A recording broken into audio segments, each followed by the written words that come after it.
Some people grow up with a whole heap of friends. Others are lucky to just have one. I am, simultaneously, both. I had all kinds of friends. Jocks, geeks, band nerds, cheerleaders, mathletes. I was the kind of social glue that just slipped in through the cracks. Everywhere I went, people just opened doors for me. But in a way, I had only one friend. Gary was my complete opposite. He was introverted, dark, quiet, and let's be real, not very liked.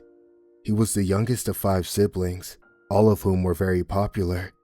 There was a running joke that Gary was an afterthought and just given a random name, that no one really cared for him. Because of this, everyone just called him 5 or 05. To me, he was just Gary. Gary was a sad kid. Every school has one. And you just know things won't work out for them. He had trouble concentrating, trouble making friends, trouble reading, just trouble all over. It was hard to keep up with him at times, but he was also the closest friend I'd ever had. He was an amazingly attentive listener, and he had this ability to always make me see things differently. I believe that people who truly know sadness are the ones best suited to cheer you up. They know what you need to hear. So, Gary and I were best friends ever since kindergarten. We did everything together. Everything from birthday parties to watching lazy Sunday cartoons after a sleepover in our PJs. Our families were friends too, and we'd take joint trips out to Silver Bay to swim at the Black Beach. Almost half of all pictures of me as a kid has Gary poking out in the background or standing next to me, always with that same emotionless face. Still, to me, I can see what he's really feeling in those photos. It's subtle, but it's still there. You just have to look at the eyes. As we grew older, things got harder. We ended up in different high schools and couldn't see each other as often. Gary started smoking, and he was more alone than ever. Without me around, people were quick to pick on him. It was brutal. The worst thing was when they covered his new sneakers in a kind of flammable skin cream. As Gary stomped out a cigarette, his shoes ignited. The fire burned his legs, bad, and he had to roll around in showers to put them out. He had to spend the night in the hospital with 2nd-degree burns and some 3rd-degree burns on 3 of his toes. I came to see him in the hospital that day. He'd been put on an IV, had his legs bandaged and given strong painkillers. No one else came to visit him. His mom had been there for a short while just to make sure her insurance covered the damages, but then she had to rush off to her second job. I was the one who spent the most time with Gary that day, and he barely said a word. His fancy new sneakers had been left in the shower, nothing more than rags. He'd only used them for about a week. I decided I would stay there until I was done with my homework, so I didn't leave until late in the evening. Around 8 o'clock, I was about to go. As I stood up, I noticed Gary just staring into the ceiling, fully awake. "I almost had the most amazing dream," he muttered. I stopped halfway out the door and turned around. "I'm just so happy," he continued. I've never felt like that." "Gary, are you okay?" I asked. He turned to me, his eyes unblinking. He had this large, wide-mouthed smile on his face. He never smiled like that. There were streaks of tears on his cheeks. "The world was ending," he said. "And right there, at the edge, she waits for me. She's right there, and I love her so much." "What was she like?" He leaned back, staring into the ceiling with a grin. "She was fucking terrifying." Over the next few weeks, Gary was a different person. Every time we met, he would just be happy. He'd be smiling, outgoing and welcoming.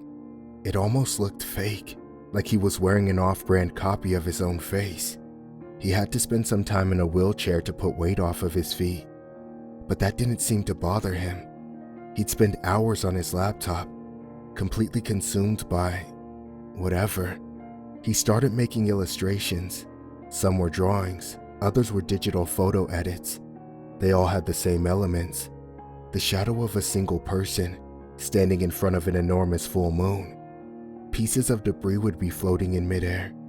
The same image would follow him like a ghost, and he'd depict it in 1,000 different ways. But high school doesn't last forever.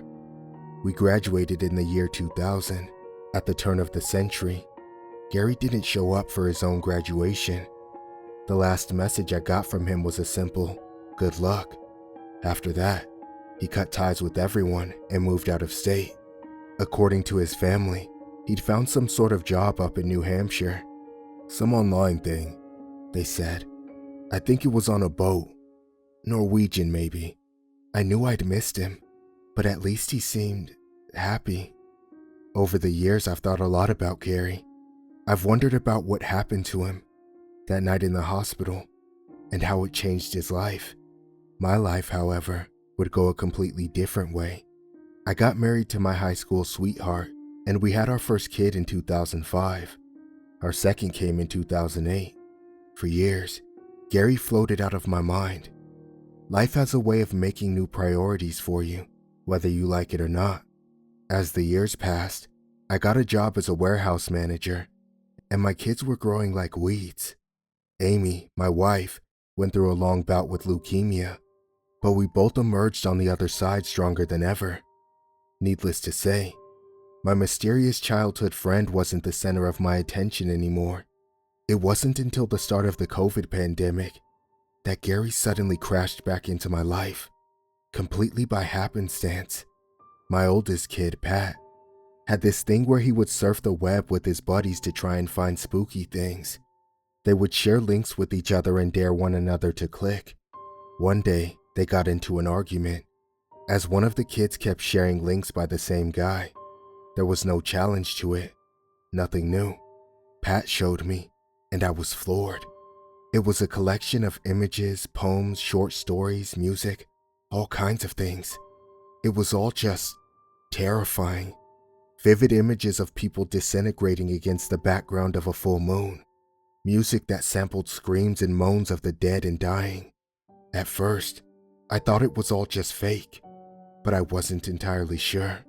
I figured it was some kind of world-building exercise. However, the name of the author was prominent in every single piece of work.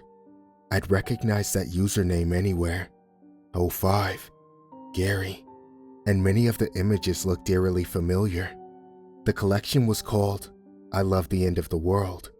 It was originally on Instagram, but there were links to it all over Reddit. Hell, there were TikTok reaction videos to people listening to the spooky music he made. I saw a clip of two young teenage girls listening to the piece, Don't Blame the End, and they just broke down crying. It was just depressing. It didn't surprise me that this all came from Gary. I've seen a few of his stories right here in this subreddit actually. I think he used to post here. On a whim, I sent him a DM. I asked if it was really him and if he felt like catching up.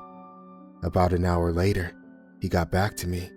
Not only was it him, but he was eager to meet up. He'd come a long way from the sad kid I grew up with, and he was actually working with a small publisher to get his work out. It was all very niche, but hey, he was making good money. For his next art book, he was considering coming back to his hometown for the release party. I told him I'd be the first in line. Sadly, his book release came at the height of the COVID pandemic. It was probably the worst possible timing, and Gary told me he wouldn't be doing a tour. Instead, he just wanted to visit some friends and family during his downtime. And I was the last person on that list. We reserved a date at the end of November 2020. I met Gary on a Friday afternoon in late November. After all these years, he still had that fake smile on his face. It rubbed me the wrong way, like he was hiding something. I knew what he was supposed to look like, so seeing him like that just felt disingenuous. He had lost a lot of weight over the years, but gained a lot of hair. I could have sworn he had the same kind of black clothes he did back when we were teenagers. It was the same old Gary, just new packaging. Oh, and a fancy new moon-shaped belt buckle. Or maybe some kind of cyclops eye. We hugged, small-talked, and got in my car. Gary pulled out a six-pack from his backpack and lit a cigarette. I didn't feel like stopping him, even though my wife would have something to say about our car smelling of tobacco. You gotta stay in the moment, Gary smiled. It's the end of the world, buddy. This time, his smile seemed genuine. We drove out to Silver Bay. We decided to have a couple of beers out on Black Beach and just chat the day away. It was perfect in a way. Our dads would always bring a couple of beers every time they drove us out there as kids. And now, we'd be the middle-aged men in the same cheap chairs. Both our families had shrunk over the years, so this was our way of paying our respects and reconnecting. All at once. Our dads weren't around anymore, and our mothers were barely the same people. Time takes its toll.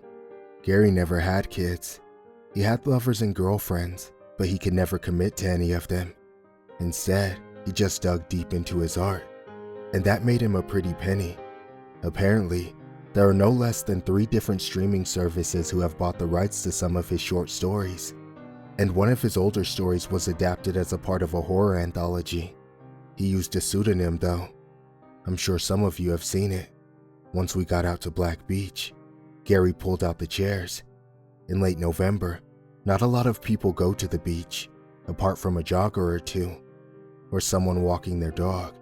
It was empty. It was just us and Lake Superior. Gary plopped down in his chair and invited me to join him. We cracked open our beers and held them up to the lake. To the end, said Gary. To new beginnings, I added. Sure, he nodded. New beginnings. Gary, I gotta ask about the moon. You've been drawing the same thing for decades. Everyone always asks about the moon, you know. But it's the wrong question. How come? Gary turned in his seat and smiled. He glanced at me, waving his beer can around like a conducting baton. Why does no one ask what it is? You just assume it's a moon. It isn't? Do you remember that night in the hospital? I did, vividly. The first time I'd actually seen him smile, the same way he still did. I fell in love that night. The most beautiful woman I've ever seen, right there, at the end of the world. How come you never draw her then? I always draw her. You just don't see her the way I do. I just kept silent and watched him. He rolled his eyes. That's no moon, he said. That's her eye. He turned back to the lake. And it is goddamn beautiful, he added. Gary crushed his can and picked up another beer. He lit a cigarette and leaned back in his chair. It really is the end, you know, he said.